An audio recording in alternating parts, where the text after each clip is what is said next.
الله وحده لا شريك له وأشهد أن سيدنا وسندنا ونبينا ومولانا محمدا عبده ورسوله صلى الله تعالى عليه وعلى آله وأصحابه وبارك وسلم تسليما كثيرا. أما بعد فأعوذ بالله من الشيطان الرجيم.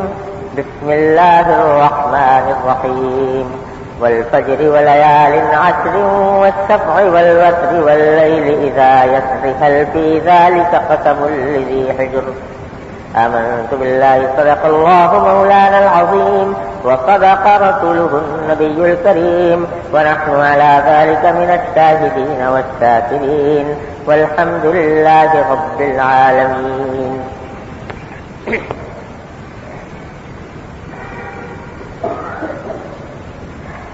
بزرگان محترم اور برادران عزیز، اللہ تبارک و تعالیٰ کے فضل و کرم سے ذو الحجہ کے مہینے کا پہلا ہفتہ آج پورا ہو رہا ہے. اللہ تبارک و تعالیٰ نے مختلف دنوں اور مہینوں کو کچھ خصوصی فضیلتیں عطا فرمائی ہیں. یوں تو سارے دن اللہ ہی کے بنائے ہوئے ہیں، کسی دن میں اپنی ذات میں کوئی خصوصیت نہیں ہے، لیکن اللہ تبارک و تعالیٰ نے کسی خاص دن کو، کسی خاص مہینے کو، کسی خاص زمانے کو اپنی رحمتوں کے نازل کرنے کے لیے منتخب فرمایا. ان مبارک ایام میں یہ ذو الحجہ کے 10 ایام بھی داخل ہیں جو ذو الحجہ کی پہلی تاریخ سے شروع ہوتے ہیں اور 10 تاریخ پر پورے ہوتے ہیں. سورہ فجر کے اندر اللہ تبارک و تعالیٰ نے جن 10 راتوں کی قسم کھائی ہے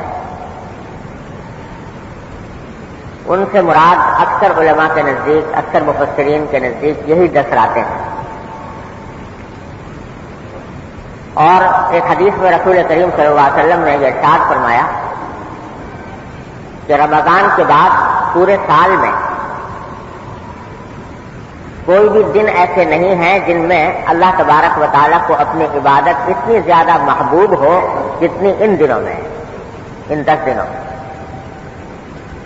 کوئی بھی نفلی عبادت، چاہے وہ نماز ہو، چاہے وہ روزہ ہو، چاہے وہ صدقہ خیرات ہو، چاہے تلاوت ہو، تسبیحات اور اذکار ہو، اللہ تبارک و تعالیٰ کو یہ ساری عبادتیں ان ایام میں بڑی محبوب ہیں. اور ظاہر ہے جب اللہ تبارک و تعالیٰ کو محبوب ہیں تو عبادتوں کے انجام دینے والے کو اللہ تبارک و تعالیٰ خصوصی اجر و ثواب سے نوازتے ہیں. اور اسی حدیث میں رسول کریم صلی اللہ علیہ وسلم نے ارشاد فرمایا کہ ان 9 دنوں میں یکم ذو الحجہ سے لے کر 9 ذو الحجہ تک کسی بھی دن آدمی روزہ رکھے تو ایک روزے کا ثواب 1 سال کے روزوں کے برابر ہے. اور رات کو عبادت کرے ان راتوں میں تو ان میں سے ہر رات میں عبادت کا ثواب لیلۃ القدر کے لگ بھگ ہے، شب قدر میں عبادت کرنے کے لگ بھگ. تو دن میں روزے کی اتنی فضیلت اور رات میں تہجد کی، نفلوں کی اتنی فضیلت. اور پھر ایک عمومی حکم یہ بیان فرما دیا کہ جو کوئی بھی عبادت ان دنوں میں کی جائے تو جتنی اللہ کو ان دنوں میں محبوب ہے اتنی کسی اور دن میں محبوب نہیں.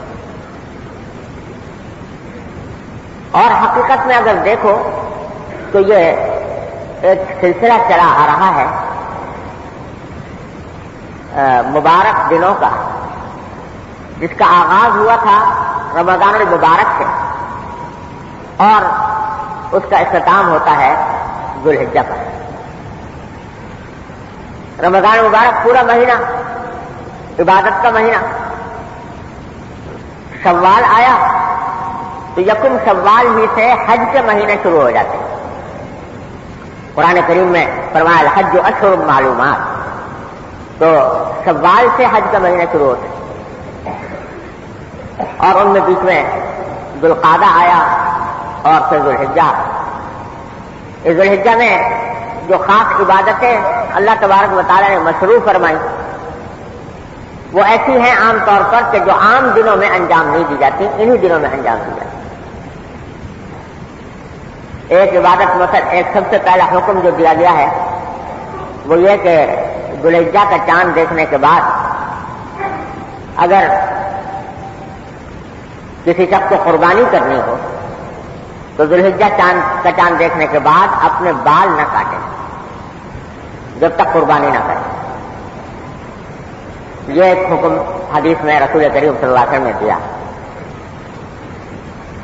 اللہ ہی جانتا ہے کیا کیا حکمتیں ہوتی ہیں شریعت کے احکام میں، لیکن ایک حکمت بعض علماء کرام نے یہ بیان فرمائی ہے کہ یہ وہ زمانہ ہے جبکہ اطراف عالم سے، دنیا کے کونے کونے سے لوگ کھچ کھچ کر جا رہے ہیں بیت اللہ شریف کی طرف حج کی عبادت انجام دینے کے لیے، اور حج کی عبادت کے لیے اللہ تعالیٰ نے یہ نرالا طریقہ مقرر فرمایا ہے کہ جب کوئی شخص حج کے لیے چلے اور احرام باندھے تو احرام کی حالت میں بہت سی چیزیں اس کے لیے منع ہو جاتی ہیں۔ سلے ہوئے کپڑے نہیں پہن سکتے، خوشبو نہیں لگا سکتے، بال نہیں کاٹ سکتے، ناخن نہیں تراش سکتے، وغیرہ وغیرہ۔ تو یہ پابندیاں عائد ہوتی ہیں ان لوگوں پر جو حج کرنے کے لیے یا عمرہ کرنے کے لیے جا رہے ہیں اور احرام کی حالت میں۔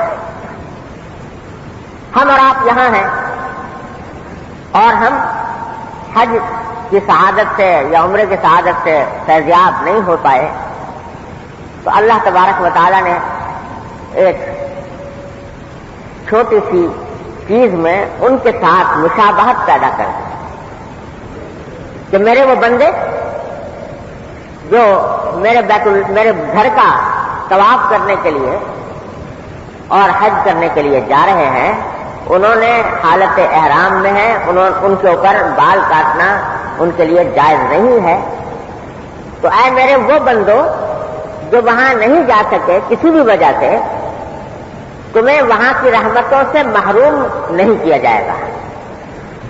تھوڑی سی مشابہت پیدا کر لو ان سے کہ جیسے وہ بال نہیں کاٹ رہے تم بھی بال نہ کاٹو، جس طرح وہ ناخن نہیں تراش رہے تم بھی ناخن نہ تراشو ان دنوں میں، تو تھوڑی سی مشابہت تمہاری ان کے ساتھ پیدا ہو جائے گی۔ تم یہ کہنے کے قابل ہو جاؤ گے کہ تیرے محبوب کی یا رب شباہت لے کے آیا ہوں، حقیقت اس کو تو کر دے میں صورت لے کے آیا ہوں۔ یہ شباہت جب پیدا ہو جائے گی میرے ان بندوں کے ساتھ جو بیت اللہ کا عاشقانہ عبادت میں مصروف ہیں، تو انشاءاللہ جب ان پر رحمتوں کی بارش برسے گی تو اس کے چھینٹوں سے تم بھی محروم نہیں رہو۔ یہ پہلا حکم یہ دے دیا گیا۔ پورے عشرے کے اندر میں نے عرض کیا کہ جو بھی نفلی عبادت کرنے کی توفیق ہو جائے جس وقت ہو جائے بڑی نعمت ہے۔ پھر عرفے کا دن آیا، یعنی 9 ذی الحجہ کی 9 تاریخ، تو اس میں یوں تو پورے 9 کے 9 دن میں روزہ رکھنے کی بڑی فضیلت ہے، لیکن ان میں بھی 9ویں تاریخ یعنی عرفے کے دن کے روزہ رکھنے کی بہت زیادہ فضیلت ہے۔ 1 سال کے گناہ حدیث میں آتا ہے کہ اللہ تعالیٰ اس کے بدلے میں معاف فرما دیتے ہیں۔ تو یہ عرفے کے دن پہلا کام جو فضیلت رکھتا ہے وہ روزہ رکھنا ہے۔ دوسرا، اس تاریخ میں تکبیر تشریق واجب کی گئی۔ اللہ اکبر اللہ اکبر لا الہ الا اللہ واللہ اکبر وللہ الحمد۔ 9 تاریخ کی فجر سے لے کر 13 تاریخ کی عصر تک، 9، 10، 11، 12، 13 5 دن، ان 5 دنوں میں ہر فرض نماز کے بعد تکبیر تشریق مردوں کے لیے بلند آواز سے اور خواتین کے لیے آہستہ آواز سے مشروع کی گئی. ہر نماز کے بعد بلند آواز سے تکبیر کہنا، ایک مرتبہ کہنا واجب ہے. اور مردوں کے لیے یہ ہے کہ جب وہ مسجد میں کہیں تو اتنی بلند آواز سے کہنا چاہیے جو دوسروں کو سننے میں آئے. مسجد گونج جانی چاہیے تکبیر تشریف کی آواز سے. اور حضرات صحابہ و تابعین سے یہ منقول ہے کہ یہ ایام جو ہیں، عرفے کا دن، اس کے بعد قربانی کے جو دن آ رہے ہیں، یہ دن اللہ کی بڑائی بیان کرنے کے، اللہ کی کبریائی کے زمزمے گلی کوچوں میں گونجنے چاہیے ان دنوں میں. چنانچہ صحابہ و تابعین سے منقول ہے کہ علاوہ اس تکبیر تشریف کے جو نمازوں کے بعد اللہ اکبر لا الہ الا اللہ اللہ اکبر وللہ الحمد پڑھی جاتی ہے، علاوہ اس کے نمازوں کے باہر بھی چلتے پھرتے اٹھتے بیٹھتے یہ تکبیر زبان پر ہو. نماز کے بعد تو واجب ہے، لیکن نماز کے علاوہ بھی چلتے پھرتے اٹھتے بیٹھتے یہ کلمہ زبان پر ہونا چاہیے تکبیر کا. جتنا کثرت کی جائے اتنا بہتر. بعض صحابہ کرام سے منقول ہے کہ وہ ان دنوں میں جب اپنے گھر سے باہر جاتے، بازاروں میں پہنچتے، تو وہاں بھی یہ تکبیر بلند آواز سے کہتے اللہ اکبر لا الہ الا اللہ واللہ اکبر وللہ الحمد. دیکھیے اللہ تبارک و تعالیٰ کی تسبیح، اس کی حمد، اس کی تکبیر یعنی کبریائی کا اعلان، یہ مختلف کلمات ہیں جو ہمیں شریعت میں بتائے گئے ہیں. سبحان اللہ، الحمدللہ، لا الہ الا اللہ، اللہ اکبر، یہ جتنے کلمات ہیں ان کے ایک تو ظاہری معنی ہے. اللہ اکبر معنی اس سے کیا ہے کہ اللہ تعالیٰ سب سے بڑا ہے، اس کی بڑائی کو کوئی نہیں پہنچ سکتا. اللہ تبارک و تعالیٰ سب سے بڑا ہے، ایک تو اس کے ظاہری معنی ہے. لیکن ان کلمات میں اللہ تبارک و تعالیٰ نے کیا راز رکھے ہیں، کیا رموز ہیں ان میں، اور ان کی کیا خاصیتیں اور کیا ان کے آثار ہیں، یہ ہم اور آپ اپنی عقل سے، اپنی سمجھ سے معلوم نہیں کر سکتے. اللہ تعالیٰ نے ہر کلمے کے کچھ خواص رکھے ہیں، کچھ آثار رکھے ہیں جو کائنات میں مرتب ہوتے ہیں، ہمیں پتا ہو یا نہ ہو. اب کس کلمے کی کیا خاصیت ہے، کس کلمے پر کیا انوار و برکات مرتب ہوتے ہیں، اللہ کی کیا رحمتیں نازل ہوتی ہیں، اور کائنات میں اس کے کیا اثرات ہوتے ہیں، یہ اللہ تعالیٰ ہی بہتر جانتے ہیں. اس واسطے یہ خاص مواقع پر جو کلمات قرآن کریم میں یا نبی کریم صلی اللہ علیہ وسلم کی تعلیمات میں بتائے گئے ہیں، ان کے اسرار و رموز اللہ اور اس کے رسول ہی بہتر جانتے ہیں. اب دیکھو، رکوع میں جاؤ تو کیا کہو؟ سبحان ربی العظیم. سجدے میں جاؤ تو کیا کہو؟ سبحان ربی الاعلی. پاک ہے میرا وہ پروردگار جو عظیم ہے، یہ تو رکوع میں کہا جا رہا ہے. پاک ہے میرا وہ پروردگار جو اعلیٰ ہے، یہ سجدے میں کہا جا رہا ہے. اب کیا وجہ ہے کہ سجدے میں کہا گیا ربی العظیم اور ربی الاعلیٰ، اور رکوع میں کہا گیا ربی العظیم؟ اس کی جو حکمت ہے، اس کی جو وجہ ہے، وہ اللہ تعالیٰ ہی بہتر جانتے ہیں. ہم اور آپ اس کا ادراک نہیں کر سکتے، لیکن ہے ضرور کوئی نہ کوئی حکمت اس میں. اس کے معنی یہ ہے کہ رکوع کے اندر یہ کلمہ تمہیں زیادہ فائدہ پہنچائے گا، اور سجدے میں یہ کلمہ تم کو زیادہ فائدہ پہنچائے گا. تو یوں تو چلتے پھرتے اٹھتے بیٹھتے جو کلمہ اللہ کی کبریائی کا، اللہ کی عظمت کا، اللہ کی تسبیح کا زبان پر آ جائے نعمت ہے. سبحان اللہ بھی نعمت ہے، الحمدللہ بھی نعمت ہے. ہر کلمہ اللہ تعالیٰ کی حمد کے اوپر مشتمل ہے اور نعمت ہے. لیکن کسی خاص موقع پر اللہ تبارک و تعالیٰ نے اپنے نبی کریم صلی اللہ علیہ وسلم کے ذریعے جو کلمہ تلقین فرمایا وہ اس بات کی علامت ہے کہ اس خاص موقع پر اس کلمے کے بڑے عظیم فوائد اور خواص اور آثار ہیں. اب ان دنوں میں چلتے پھرتے تم سبحان اللہ پڑھ لو، الحمدللہ پڑھ لو، ثواب ملے گا. لیکن جو حضور نے بتا دیا، اللہ تعالیٰ نے حضور کے ذریعے جو کلمہ تلقین فرما دیا کہ نماز کے بعد یہ کہو اللہ اکبر لا الہ الا اللہ اللہ اکبر وللہ الحمد. تو اپنی طرف سے اگر تم اس کے بجائے سبحان اللہ کہہ دو، الحمدللہ کہہ دو، ثواب تو وہ بھی ہے. لیکن وہ خاصیت، وہ نعمت، وہ انوار، وہ برکات جو اس کلمے میں ہے جو حضور اقدس صلی اللہ علیہ وسلم نے سکھائے وہ اور کسی میں نہیں ہوتی. تو معلوم ایسا ہوتا ہے کہ ان دنوں کو اللہ تبارک و تعالیٰ نے منتخب فرمایا ہے اپنی کبریائی کے اعلان کے لیے. یہ گلی کوچے اللہ تبارک و تعالیٰ کی کبریائی کے اعلان سے گونجے. اس واسطے مسلمانوں کے لیے یہ سنت قرار دی گئی.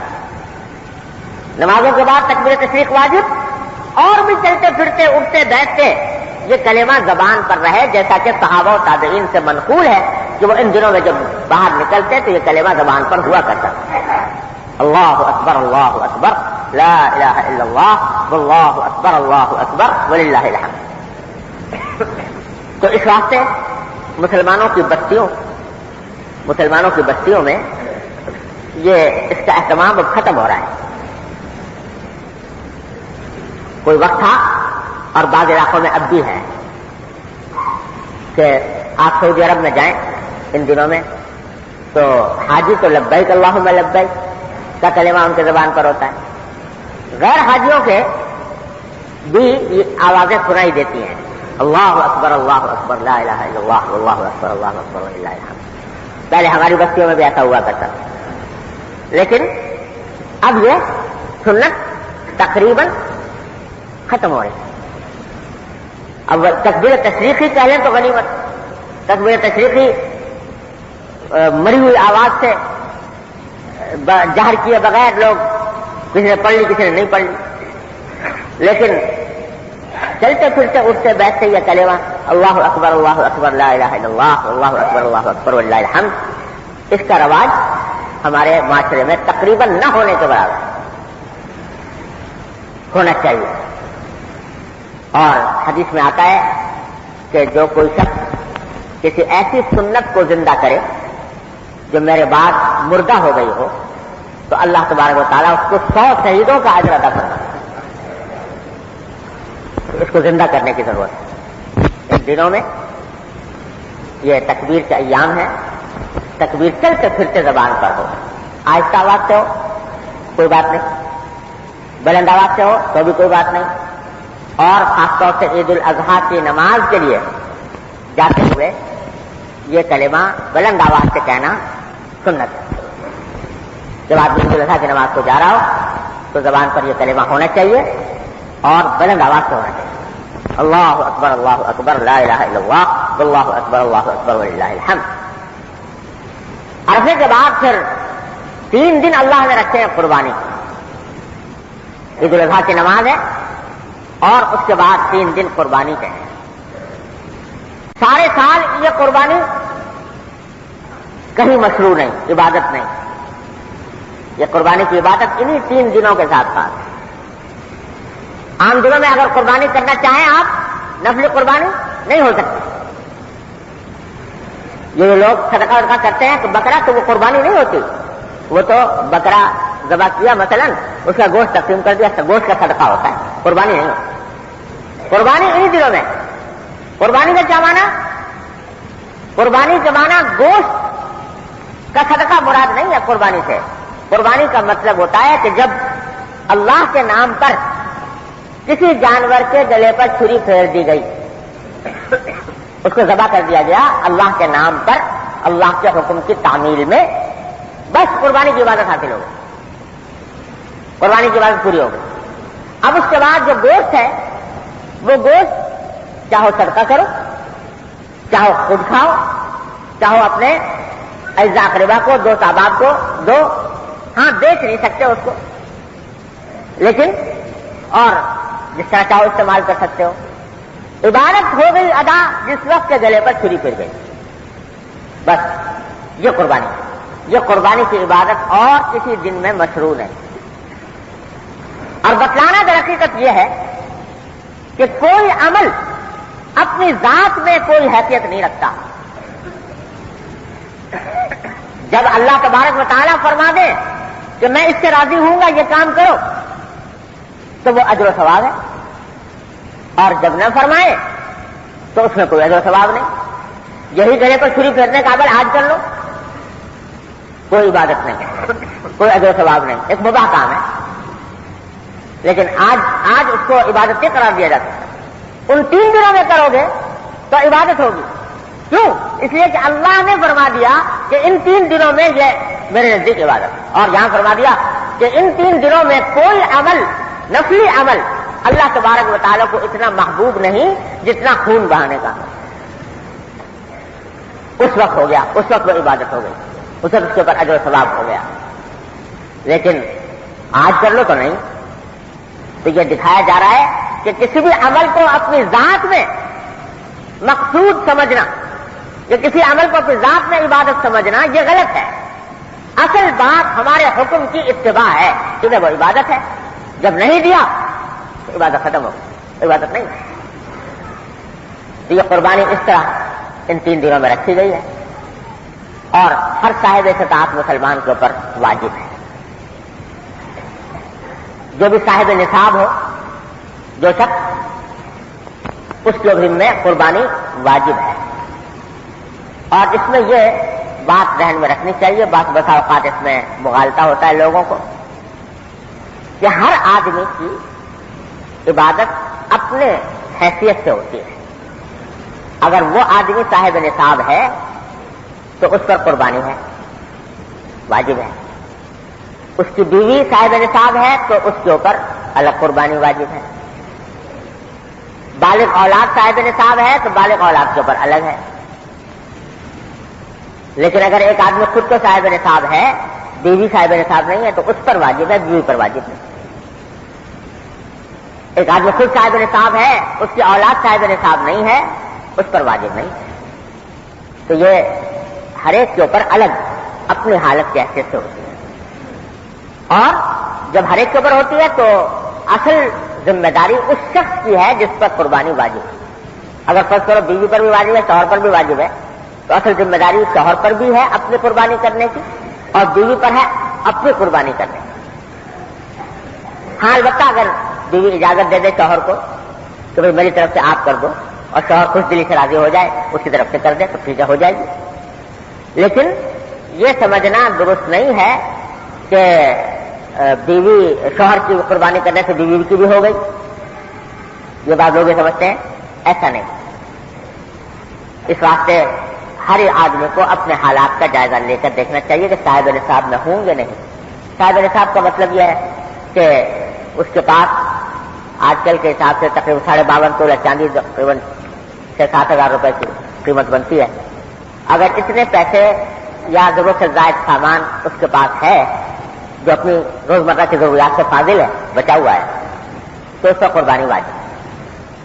اس کا مسلمانوں کو اہتمام کرنا چاہیے. ہاں نفلی قربانی کوئی کرنا چاہے تو ہر وقت 3 دنوں میں اس کو اجازت ہے، جتنی چاہے کر سکتا ہے. جیسے میں نے عرض کیا کہ اس کی بڑی فضیلت ہے ان دنوں کے اندر. تو بھائی یہ قربانی کے جو ایام آ رہے ہیں 3 دن، یہ اور سال کے اندر کہیں میسر آئیں گے نہیں. اللہ تبارک و تعالیٰ نے یہ نعمت اس زمانے میں رکھی ہے مسلمانوں کے لیے. اس کو اللہ کی رضا کے لیے، اللہ تبارک و تعالیٰ سے اجر و ثواب حاصل کرنے کی نیت سے انجام دینا چاہیے. اس میں خاص طور پر جو چیز بچنے کی ہے وہ ہے نام و نمود. شیطان جو ہے وہ ہر عبادت میں کوئی نہ کوئی خلل ڈالنے کی کوشش کرتا ہے. تو قربانی کی عبادت اللہ کے لیے ہے، بڑے اجر و ثواب کی ہے، لیکن شیطان چاہتا ہے کہ بندے کو یہ ثواب نہ ملے. تو اس کے دل میں ایسے جذبات پیدا کر دیتا ہے کہ جس کے نتیجے میں وہ جو قربانی کرتا ہے وہ اللہ کے لیے کرنے کے بجائے اعوذ باللہ وہ اپنی شہرت کے لیے، دکھاوے کے لیے، فلاں آدمی اتنا شاندار جانور لے کر آیا، اتنے بڑی پیسوں میں خرید کر لایا، اور اس کا جو ہے شور ہو رہا ہے تو اس بات کے فکر میں رہتے ہیں کہ بھئی ہمارا نام ہو جائے یا لوگ دیکھ کر کہیں کہ بھئی بڑی شاندار جانور قربان کیا. تو اللہ بچائے یہ نام و نمود کا جذبہ ایسا ہے جو انسان کو خراب کر دیتا ہے, ہر اچھی سے اچھی عبادت کو خراب کر دیتا ہے. ایک تو اس سے بچنا چاہیے, جو کچھ ہو اللہ کے لیے ہو. دوسری بات یہ ہے کہ بھئی قربانی جو ہے عبادت ہے اللہ کی, اور یہ میں بار بار آپ حضرات سے عرض کرتا رہتا ہوں کہ کسی بھی عبادت کے انجام دینے میں اس بات کا لحاظ رکھنا ضروری ہے کہ اس عبادت کی انجام دہی سے کسی کو ناواجبی تکلیف نہ پہنچے. ہم تو عبادت کر رہے ہیں اور دوسروں کو تکلیف پہنچا رہے ہیں. یہ عمل جو ہے یہ عبادت کے ثواب میں ڈاکہ ڈال دیتا ہے, یہ اس کو خراب کر دیتا ہے. لہذا مثلا عبادت قربانی کی کر رہے ہیں اور ایسی جگہ جانور ذبح کرنا شروع کر دیا کہ وہاں گندگی پھیلنے سے لوگوں کو تکلیف ہوگی اور اس سے راستہ چلنے والوں کے لیے ایک عذاب بن جائے گا.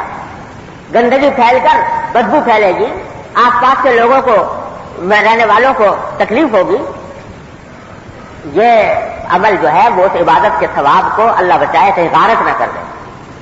تو ایک طرف آپ عبادت کر رہے ہیں, دوسری طرف لوگوں کو تکلیف پہنچا رہے ہیں. اس واسطے قربانی کرنے میں بھی اور اس عمل کو انجام دینے میں بھی اس بات کا پورا لحاظ رکھا جائے کہ اس کی وجہ سے گندگی نہ پھیلے زیادہ اور لوگوں کو بلا وجہ تکلیف نہ پہنچے. تو یہ چند امور ہیں جن کا لحاظ رکھنے کی ضرورت ہے. اللہ تبارک و تعالیٰ اپنے فضل و کرم سے اس عید الاضحیٰ کو اور اس میں انجام دینے والی عبادتوں کو اپنے فضل و کرم سے ہمارے لیے مبارک فرمائے, قبول فرمائے اور خالص اپنے رضا کے لیے عبادت کی توفیق عطا فرمائے. وآخر دعوانا الحمدللہ رب العالمین.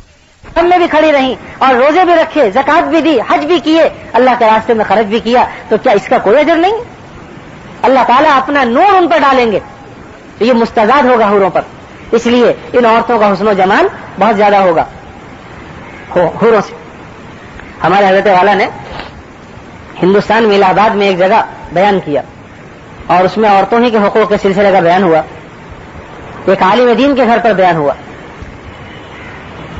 شاہ وسیع اللہ صاحب کے غالباً عزیزوں میں سے تھے وہ بزرگ, جن کے گھر بیان ہوا.